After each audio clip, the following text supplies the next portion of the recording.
Shout out sa lahat ng mga followers ko dito sa aking YouTube channel. So guys, yung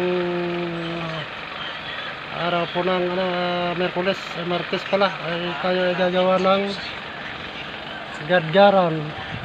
Ano ba yung gadgaran na binabagit ko rito guys? Gadgaran na ito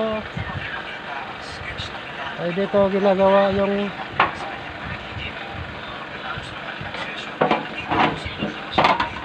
suman kamuting kahoy. So ito ang gagawin natin ngayon kasi wala tayong pasok. Holiday ngayon, wala tayong pasok. Katulig. Ito pala aking channel, Katulig channel. Ito sa aking vlog dito sa YouTube.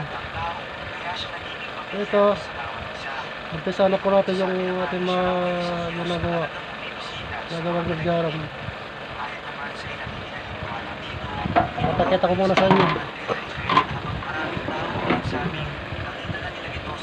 Ito ay isang lata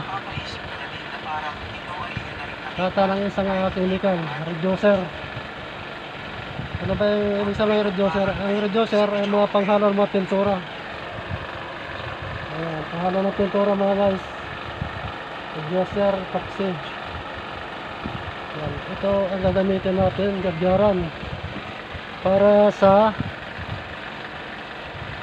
paggawa ng suma kamuting kahoy. Ganito yun. Kaya mga pansin natin ay may mga butas. Yan, mga butas-butas po yan.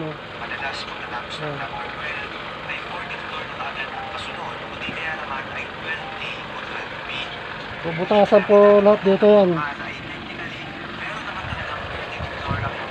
Bubutasan ito.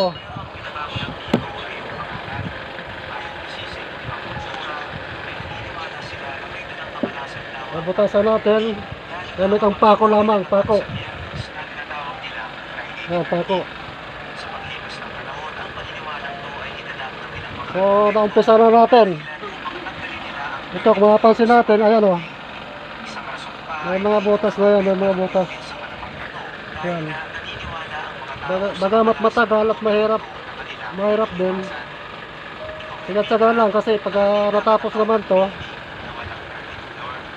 ay napakaganda namang resulta. Useful ika nga, useful. Na gamit natin sa bagay na